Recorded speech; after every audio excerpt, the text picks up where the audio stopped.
How can we make the world better? By making ourselves better.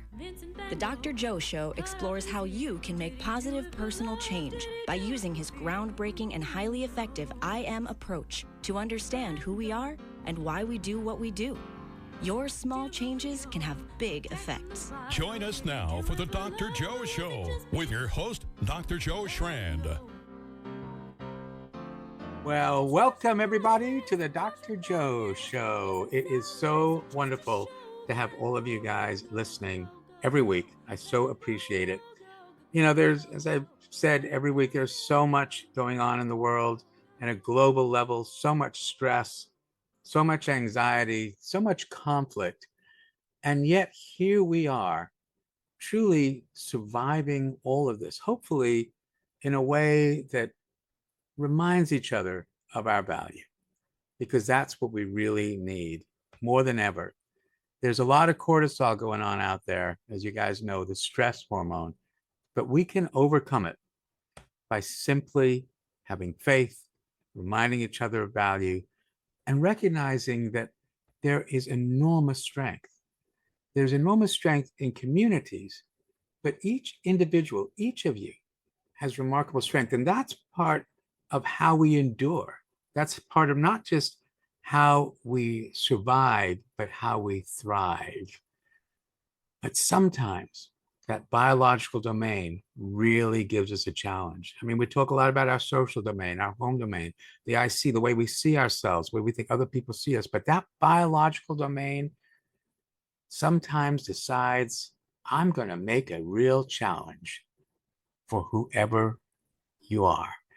And that's who we're going to be talking with tonight. We're going to be talking with a woman who was diagnosed in 2021 with idiopathic intracranial hypertension. Folks, that is a chronic condition that leads to increased pressure around the brain. It's got no known cause. The diagnosis was devastating, but our guest was determined to build a meaningful life with her illness, and she has done exactly that. Our guest is the founder of Bay Equity HR, a consulting practice that helps purpose-driven organizations and social impact businesses build equitable, people-centered workplaces. She advises nonprofits and startups on leadership transitions, culture strategy, and fair compensation, always centering rights, dignity, respect, and equitable pay. She serves on the advisory board of the California Black Women's Health Project and previously served on the board and executive committee of Workplace Fairness. Her work bridges values-driven leadership, equity-focused systems, and care-based workplace cultures with a special focus on supporting Black women navigating work and wellness. But there's more.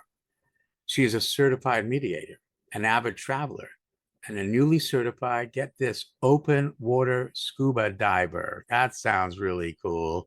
And she finds healing, joy, and creative inspiration by exploring coastlines, cultures, and quiet places. She holds a master's in work law and social justice from UC Law San Francisco, formerly UC Hastings College of the Law. She wanted me to let you know that.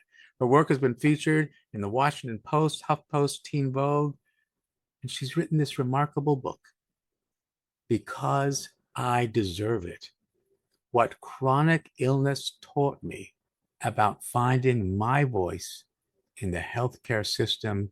I am so honored to be chatting tonight with Kenitra W. Dominguez, known to many as Keni. Keni, welcome to the Dr. Joe Show. Thank you so much for having me. I'm really excited to be here. So, you know, folks, can you explain, Kenitra, what idiopathic intracranial hypertension is, and how did that occur? How did you first notice it? Give us a background. Tell us a story. No, definitely. And I know that's a mouthful saying it. I still have to think about it every time I go to say the acronym for it, which is IIH. But I'd be happy to explain it. So idiopathic intracranial hypertension, also known as IIH, is a rare neurological condition where, simply put, you have an excess of cerebral spinal fluid, which is putting pressure in the skull. And in my case, it was putting a significant amount of pressure on my optic nerves, which can oftentimes lead to losing your vision or becoming blind altogether. Most people have never heard of it. I know when I was first diagnosed with it, it was my first time ever hearing the word. I had no idea what it meant or what to expect. I was diagnosed back in 2021. It was actually, I want to say maybe a week plus or minus my birthday. And, I was not chasing a diagnosis. I actually was just going into the optometrist to, go and have my glasses fixed. And when I came in, my optometrist said, you haven't had your eyes dilated in like 2 years. We should do that. We should go ahead and take care of that right now. And so I have been avoiding this. We went ahead and he dilated my eyes, and he immediately referred me to an ophthalmologist and said, "Hey, I need you to go see this person, and I'm going to give you a referral, and I need you to go to their office in the next couple of days. It's really important. I am not quite sure. I want to make sure that what I think I'm seeing is correct, and I don't want to diagnose you just yet. So if you can make this appointment, I think it would be in your best interest." So I did So, that. so, so in other words, so just to give the audience a bit. So when you go into an optometrist and they dilate the eye, basically what they're doing is expanding the ability to look into your optic nerves, right? And that's what he was doing. And he saw something, and he Right. referred you. It sounds like pretty quickly. Yes, he acted with a great sense of urgency, and I'll be forever grateful to the optometrist. So much so that even though I now live in LA, I still fly up there once a year to the Bay Area, so that I can have my eyes checked by the man who potentially saved my eyesight. And we laugh about it because, and I always tell him, like, it's a 50-minute flight versus an hour drive, which is what I used to do.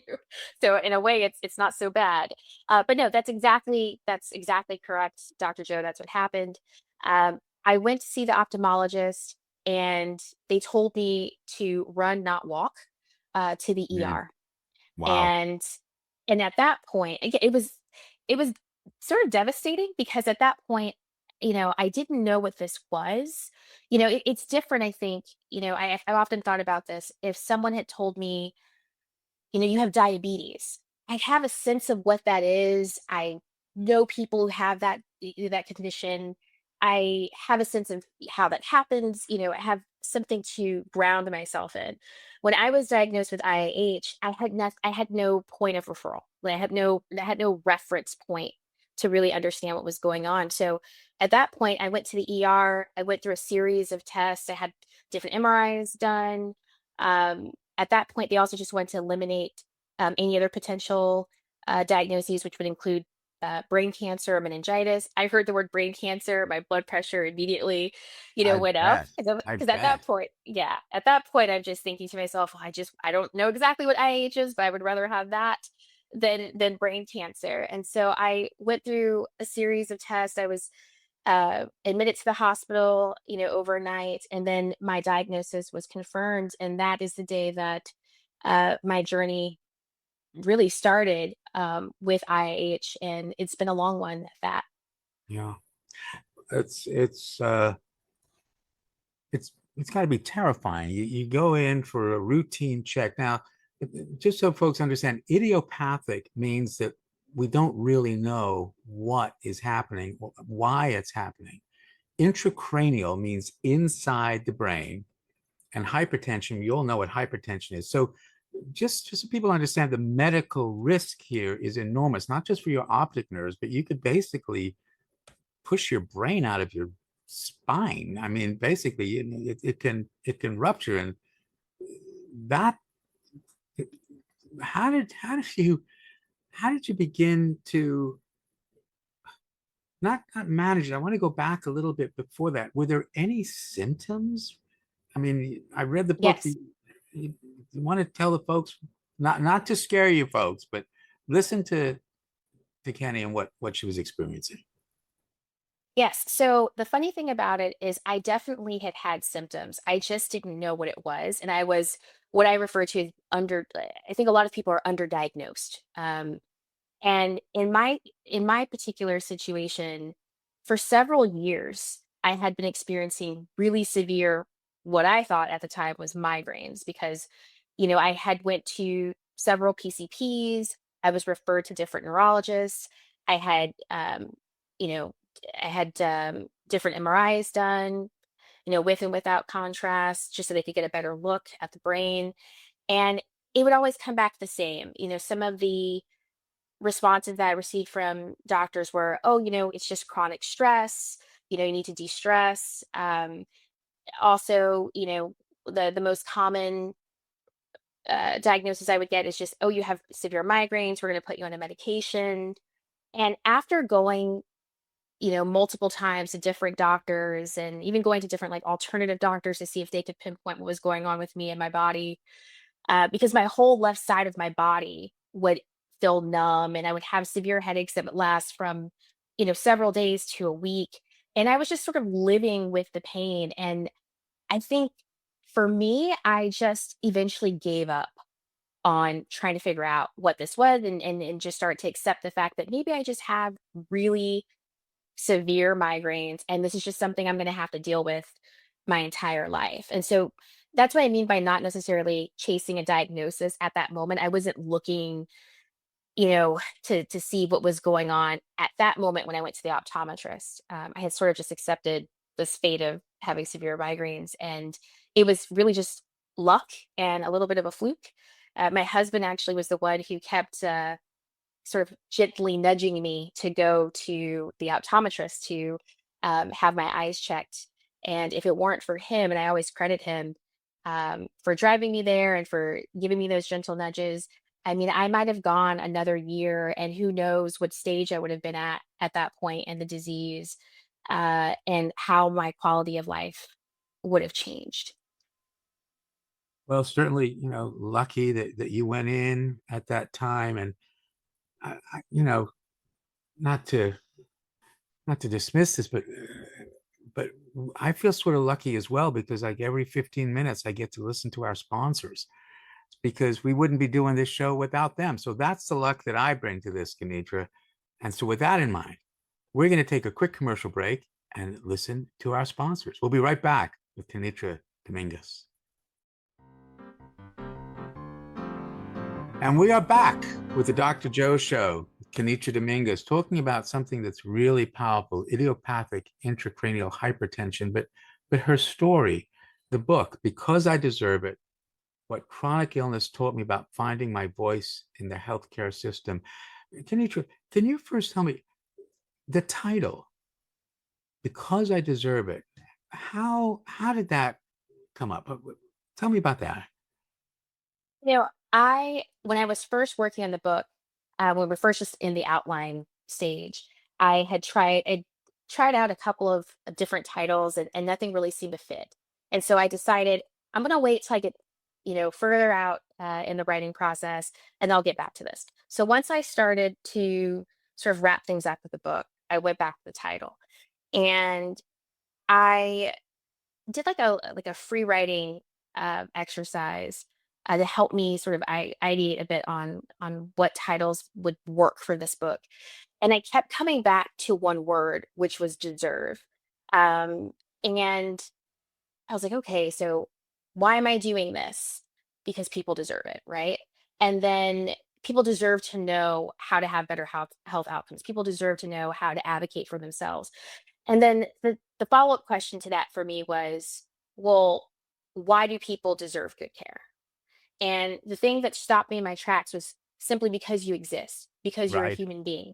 Doesn't matter. It doesn't matter, what stage of life you're in or what your background is. You deserve you deserve the very best care simply because you're alive. And because became the title for me. And what I wanted to convey to anyone who would pick up the book, like in a store or see it online, I wanted to sort of help give them permission to feel like they were worthy of getting the best care that they could receive and that they were worthy of continuing a fight if they were dealing with like a chronic condition. I wanted that to be conveyed very clearly on the front cover, and I wanted it to help change or reset people's uh, mindset in terms of what is it that we deserve when it comes to our healthcare. A lot of us are just accepting the bare minimum. And a lot of that, I think, has to do with some of the limitations of the healthcare system and just the fact that I think we have been taught in some ways that we should just be grateful for what we can get and that doctor knows best. And I want people to know everywhere that through advocacy, you have the capability, and I believe everyone has the capability to advocate for themselves so they can get the very best care that they deserve. And in the book, you talk about, being an expert in yourself. But this is what I say to all my patients is don't let anybody ever tell you you're not the expert. You are the expert in you. I'm just a professional. But did you feel that you were, I mean, you even used the word dismissed at the beginning, in that first episode, and that you were giving up. I mean, can you talk more about that? Was that the experience that you had with the healthcare system that they were just like, yeah, yeah, it's just a headache, forget it. No, I definitely believe that. And not just before the diagnosis, but also, once I actually had the diagnosis and it really lit a fire under me. I mentioned earlier that, I had felt like there's something wrong with my body, or I felt like there was something that wasn't working well. I knew I had these really severe headaches. I knew I was experiencing numbness, like on the left side of my face. It had gone to multiple doctors, um, PCPs, neurologists. I'd seen specialists. I essentially did everything you're supposed to do, right? I followed up on my care, had testing done, and eventually just accepted that maybe I started to think it was maybe all in my head. Maybe I'm just exaggerating the extent of my pain, and I'm just going to live with this. And I think what happened for me is, and I think this happens for a lot of folks, is that when you have a chronic condition, whether you know what it is or not, whether you've been diagnosed or not, whatever pain you're experiencing, it becomes a background noise at some point. You just sort of, it's there, you feel it, you sense it, but you're still going on about your day. When I was finally diagnosed, um, it actually was the night that I was the first day I was diagnosed in the hospital. I saw how I was being treated and how the care team at that point was interacting with me, and there was no empathy. Some of the um, things that were said to me I felt were disrespectful and frankly deeply concerning based on um, the demographic of people that were also in the ER waiting room. And I knew at that point, I figured this out very quickly, that I was going to have to advocate for myself in a way that I had never had to advocate before. And I knew that I was going to have to be my own hero.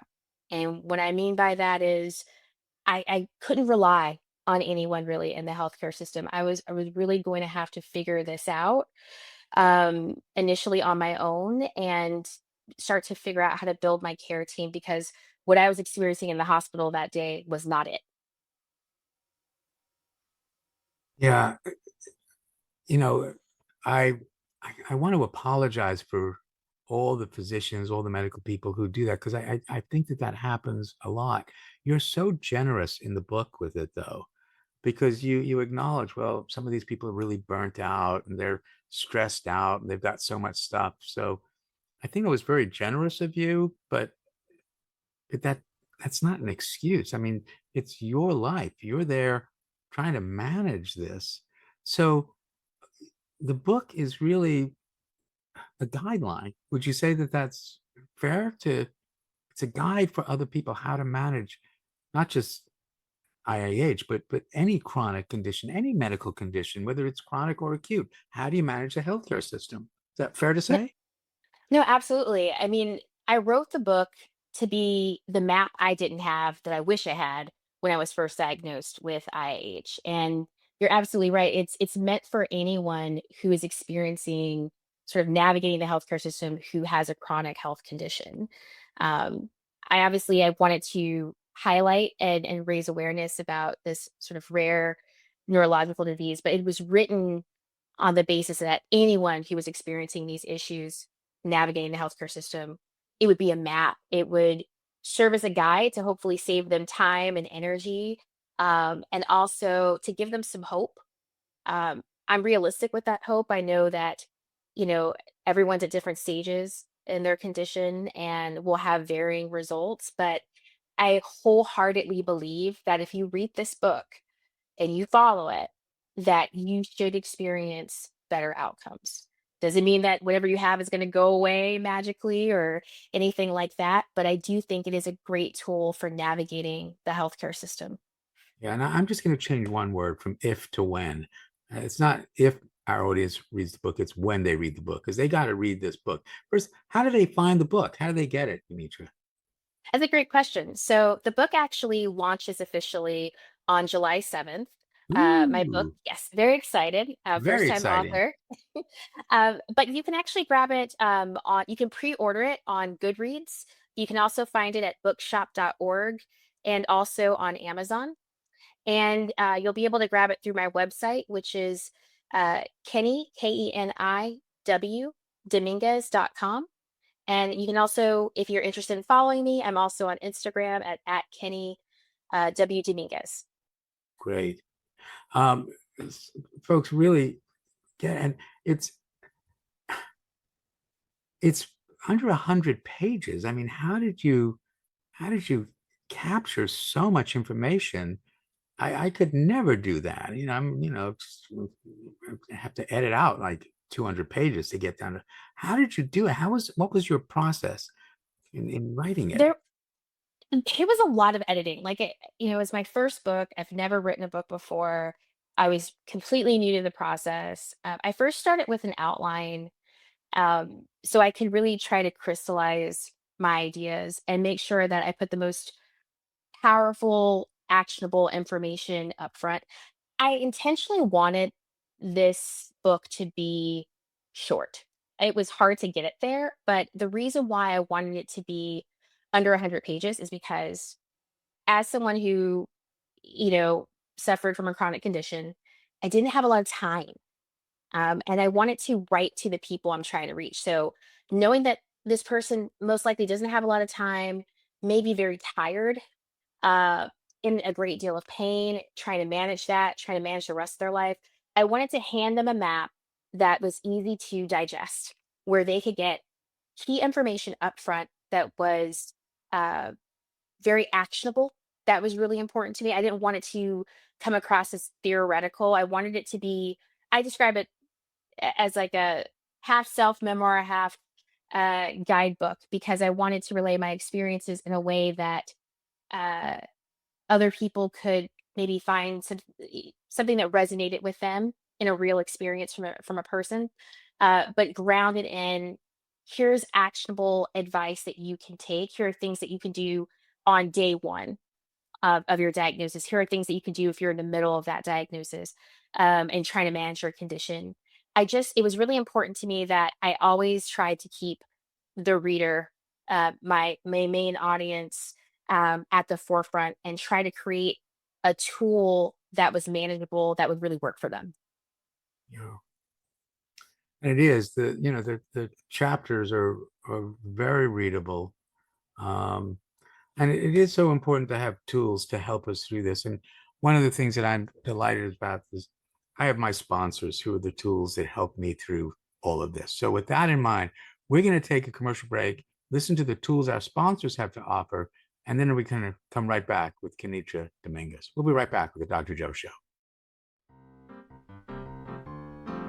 And we are back with the Dr. Joe Show. Kenitra Dominguez, author who is also a survivor, who has survived a lot of the medical profession, but also just a diagnosis. So offline, we were talking about how do you manage this? I mean, what was the experience like for you? How did you find the resilience? How did you find the care team that you're talking about?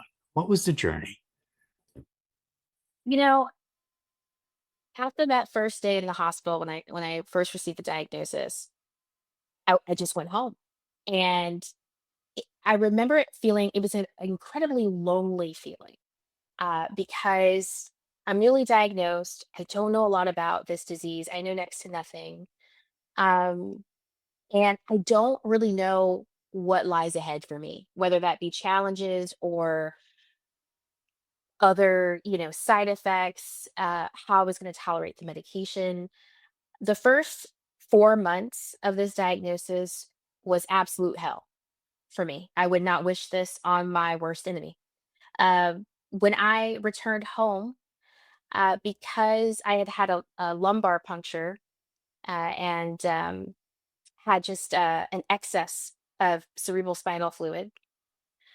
Um, And that wasn't dangerous for them to do a lumbar puncture? Folks, so you understand what a lumbar puncture is when you put a needle towards the base of the spine and you extract fluid, but that can rapidly decrease the pressure in the brain and cause all sorts of problems like had- herniation. So how did they tell you any of that? so it's interesting that you would say that, because that lumbar puncture is what led to 4 months of a severe low pressure headache. Yeah. So part of diagnosing IIH includes a lumbar puncture for most people, and they're measuring the amount of cerebral spinal fluid you have. And I had a major excess of it. So initially, when they did the lumbar puncture, you get this immediate sense of relief at first because all this pressure has now left your body.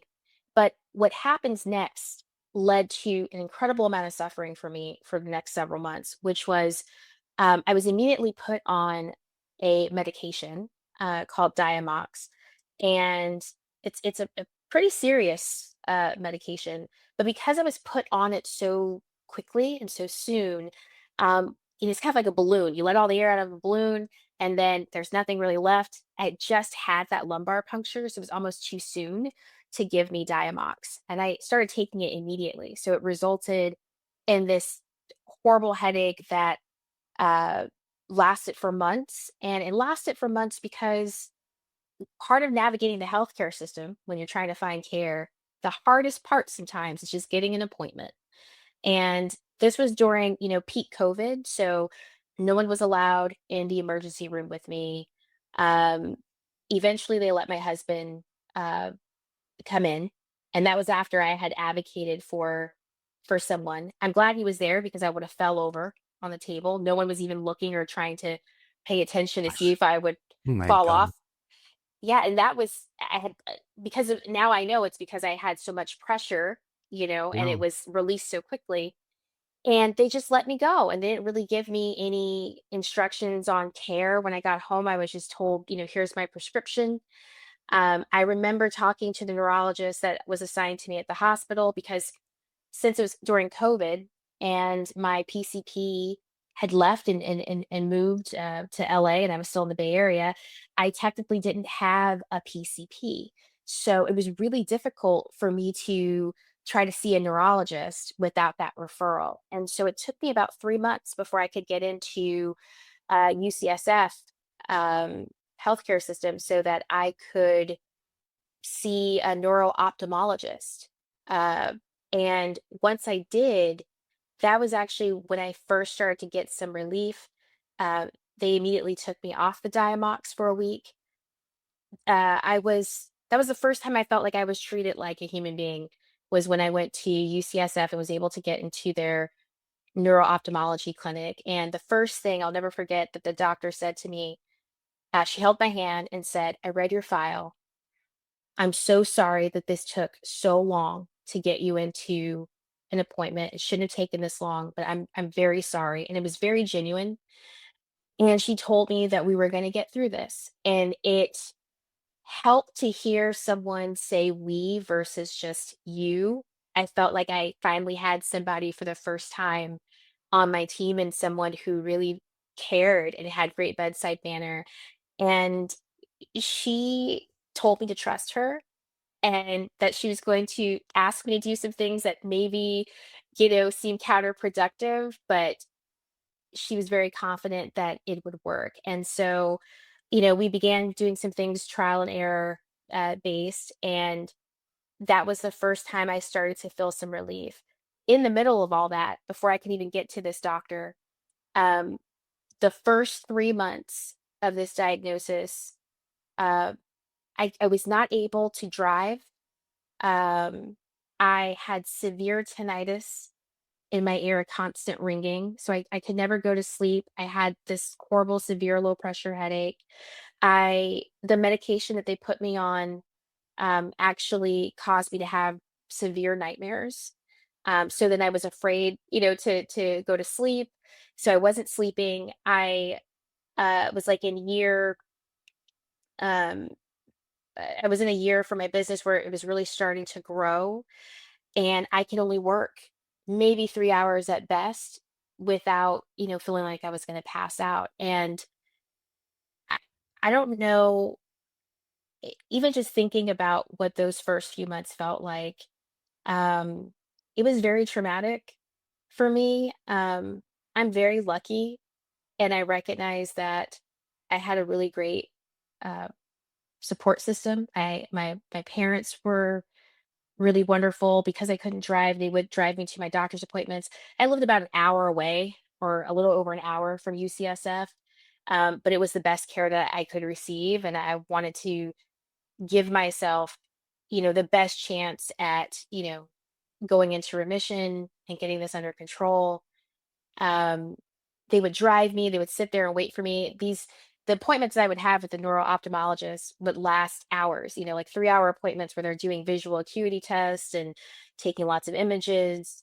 They were so patient with me. My husband works overnight, at a hospital, and he would take me in the mornings, to these appointments and take me to where I needed to go. Trying to get records was a hassle. I remember, having to take, CDs of my tests, images really, and walk them up to UCSF just to make sure that they were going to go to the right place, because, you're constantly having to call and follow up, and that's really exhausting, when you have a chronic condition and you have limited time and you may live, far away from the place that you need to get to for care. Um, it was really, really rough. But I know I was fortunate because of the support that I had, and that I was able to find this doctor. But it took a lot of research just to get to her. And it took a lot more time and patience and a lot of follow up to get my foot in the door so that I could then begin receiving the care that I desperately needed at that time. And once you met this woman, your new physician, it sounds like there was a bonding, there was confidence. The word trust is so important. That's based on a neurohormone called oxytocin, not OxyContin, oxytocin. And the stress response that you were experiencing was probably interfering with everything, including increasing your blood pressure. So it's remarkable, isn't it, when you feel valued by someone, when you trust someone, that is part of the healing process. No, it was. I think for me in particular, I I was so frustrated. I had choose my third doctor that I went to, in those first few months. I had the initial neurologist who confirmed the diagnosis. Um, I explained to him that I was having a lot of trouble with the prescription, with the medication, and I was asking a lot of questions. I wanted to know if there were other, medications I could take that maybe had less severe side effects. He wasn't really helpful with that. I went to another neurologist. He wanted to try a number of different things that all sounded uh, pretty extensive to me. I also just want to say, because I think this might be valuable for other folks who are maybe recently diagnosed with something, but there's a great deal of value in getting multiple opinions if you can, about your condition, because not everyone sees the same disease through the same lens. And so it was really important. And I think ultimately set me on a better path by through a little bit of trial and error, finding a physician that I felt like I could connect with, um, who was a specialist. in that particular area. A lot of people will tell you with IH to see a neurologist. But what I did was I researched IH and I researched, which health, like university health systems were like considered experts in the area. It immediately led me to John Hopkins, and it talked about how they constructed their care team. And so I tried to replicate that at UCSF for myself. And one of the things I noticed is that they had a neuro ophthalmologist who was really sort of the focus of the main set of care. And that's what led me to finding this doctor. Um, so I had to do a little bit of extra research on my end about my condition and about who was like actively working on research for it or who had written papers or had been published, and who had a strong interest in my specific condition. um, I still have to see her 1 to 2 times a year, but I always tell her, so if you ever move, I'm moving with you. Because it was so hard to find somebody uh, who I personally connected with, who was, I mean, just excellent in her field and who really made sure that I was well taken care of. So part of the advice is basically do your research, right? And be willing to keep looking and looking. In my field as psychiatrist, I'm always for other people getting second opinions, third opinions, because the only person who's going to benefit is the patient. If I'm missing something and somebody else sees it, that's good for the patient. The other side is if the other person says, we can't find anything else, then that's good for the patient that we're also working. But there is this idea, these perspectives. But what was that like for you to, you know, have that energy? But that some people were saying different things, or was how do you navigate that? So when I was, going to different doctors, I had two main things that were on my mind at that point. One was finding a different medication or some other form of treatment that was a bit gentler on my body. And the other piece was figuring out how to get rid of it or can't, like, I didn't realize, it never really necessarily goes away. It can go into remission, but I was focused on those two things. And so the way that I had to manage my time, and this was very humbling for me, is that I'm someone who doesn't have a lot of patience and I like to move really quickly and fast. And I was not able to move quickly and fast anymore. Like I mentioned, I was only able to work maybe a couple of hours a day for the first few months. What I had to do is learn that I have a finite amount of energy. And for me, it was a couple of hours a day to do whatever it was that I needed to do. And that also included, making time and space for research or for follow ups with doctors or, trying to get in for certain appointments. And so I had to really try to manage my energy and just be really honest with myself about what I could do. It was completely unrealistic for me to think that I could give 100% output when I wasn't feeling at 100%, when I was maybe feeling at 40%. And so I had to figure out what could I do at 40% for that day? Whether that was just, maybe I'm just calling doctors that day. Maybe I'm just trying to follow up on tests. You pick one thing that you can do and you do it the best that you can for as long as you can. It was very trying for me in terms of, just being a resilient person. I i was lucky to where I was, able to call on, family sometimes to help support. But what I did realize during this sort of phase of my diagnosis kind of early on was that because I felt so bad and because I was so tired and exhausted, that I was becoming depressed. Um, I was really going to a dark place, and I was so anxious and I was so worried because I'm also doing all this research and I felt like I was going down a little bit of a rabbit hole. Um, I realized that I need help. I need to talk to a counselor. Um, and I thought to expand the care beyond just the physical things and see how I could get help mentally as well. Good, good, good. Yeah, it's so important to do that and picking that one thing to focus on. Critical, great advice. And I'm going to pick on one thing right now, which is listening to our sponsors for their advice. So I'm going to listen to them.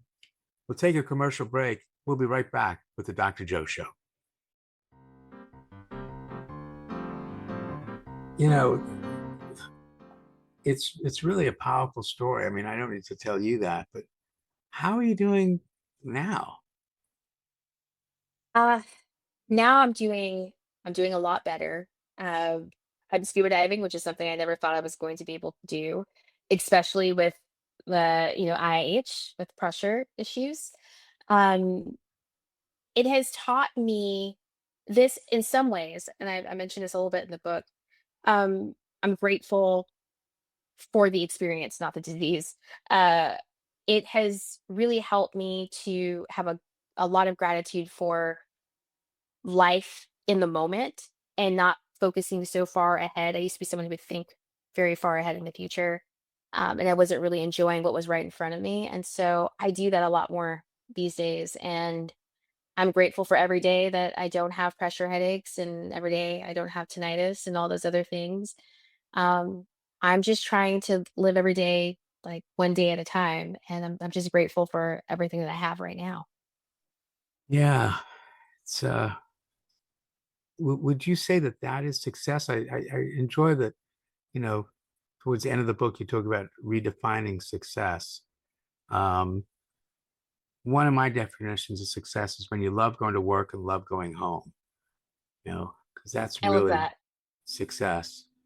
But for some people, success is, having food in the refrigerator. For some people, success is having a home to have a refrigerator.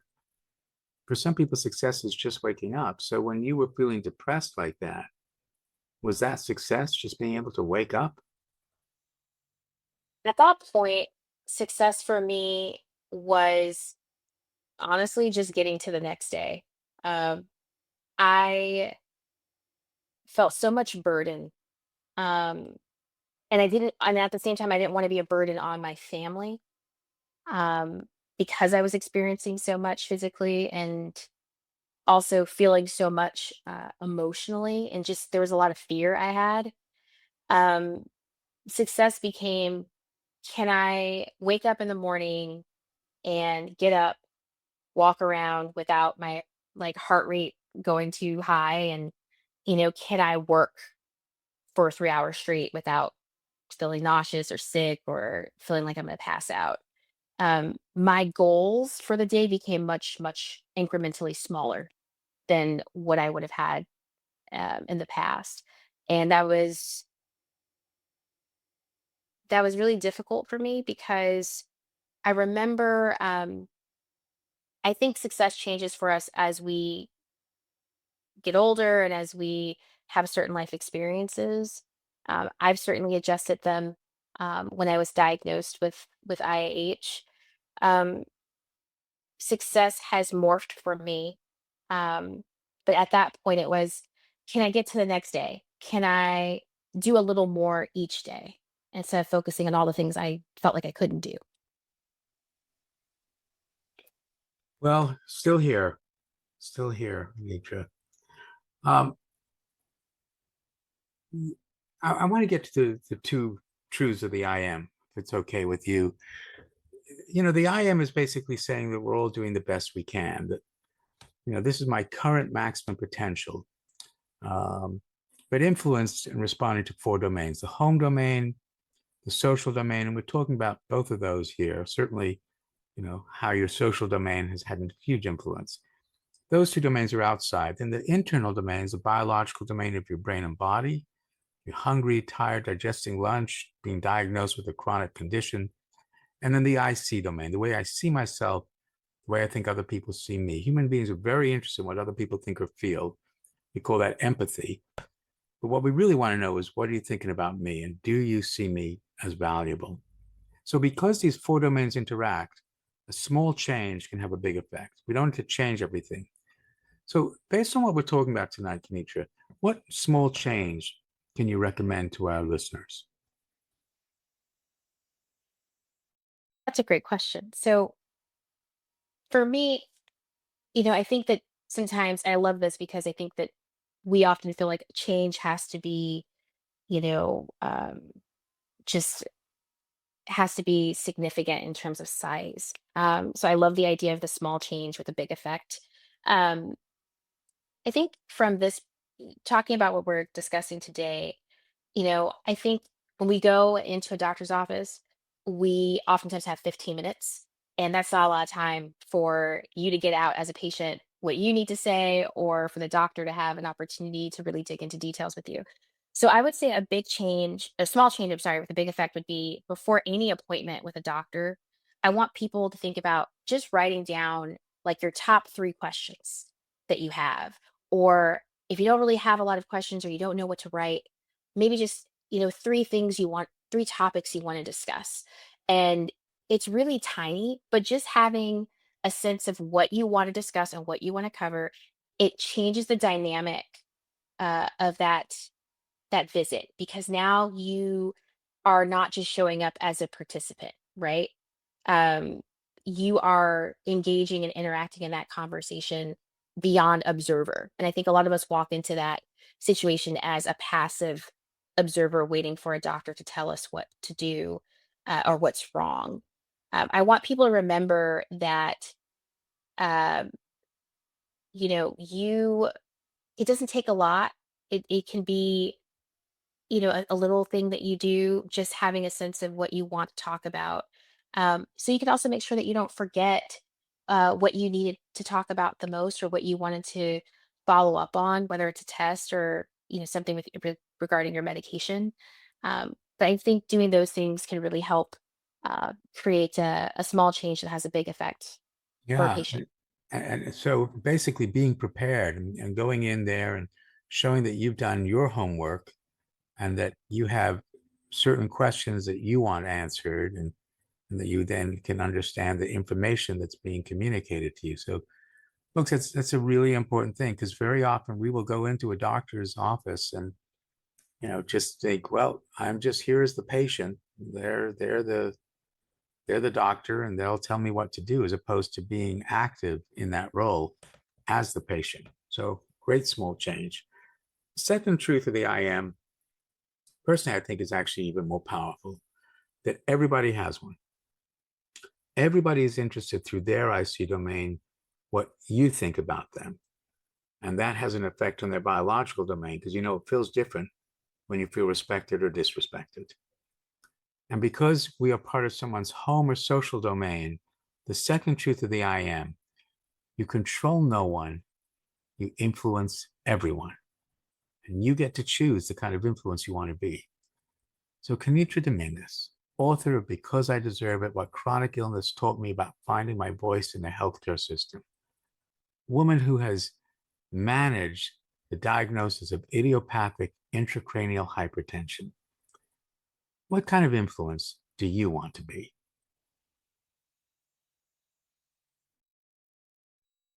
I want to be the influence that tells people they don't have to earn good care, that they deserve it simply because they exist. I want, if someone walks away believing they're allowed to take up that space in that room, and also that there is more than one expert in that doctor's office, in that room at that moment, because they know their own body best. I've been in my body 40 years. No one knows this body better than I do. I may not be a doctor, I might not have medical expertise, but I know my body, and the mind body connection is a powerful thing. Um, I think that's the influence that I want to be. I want to give people permission to feel empowered enough to know that they can advocate for what care they need, so that they can get the very best care simply because they deserve it. Yeah. So the words allowed and permission, I mean, I hear these. It sounds to me like you're encouraging people, encouraging them to be their own advocate. Isn't it sad though that we need to be our own advocate? That we, it almost sounds like we don't have other advocates in the world. But that's not exactly what you're saying, I don't think. No, what I'm really saying, and you're right, I'm wanting to encourage and support people in their own journey so that they can be their own advocate. There are patient care navigators, and there's other resources within different healthcare systems, but no one, I have a real belief that no one is ever going to advocate for you as well or as strongly as you can. Yeah. And I want people to start to embrace that. And I think maybe through more people embracing that, then maybe it'll help change the system slowly. Yeah. Yeah, I hope so. We do live in a world where everybody wants to feel valued, and yet we devalue each other so often and sadly so easily. But we don't need to do that. And I think the healthcare system has an opportunity to do just what you're asking. Is it's not even empowering. It's not even allowing. It's saying this is what we expect. We encourage you to be who you are. And that's the only way that we're going to be able to help. The way I say it is you're the expert. You're the only one who can tell me what it's really like to be you. And that's how we work as a team. So I really appreciate this. Kenitra, how do people get the book when it comes out? When's it coming out? So the book is coming out. It's launching on July 7th, and you can actually find the book on bookshop.org. You can also find it on Amazon, and you can also find it on Goodreads. In fact, there's pre-orders available on Goodreads Right. for anyone who's interested. Buy a copy for yourself, buy a copy for a friend, for someone who you know who could really benefit from utilizing the tool. Yeah, and I really hope that we have this in the waiting room in physicians' offices so that they know that they can advocate. They can be the person who deserves that care. So I want to thank you so much for being here tonight, Kenitra. It's been absolutely a delight. And folks, Thank you. we will see you next week on the Dr. Joe Show. Bye, everybody.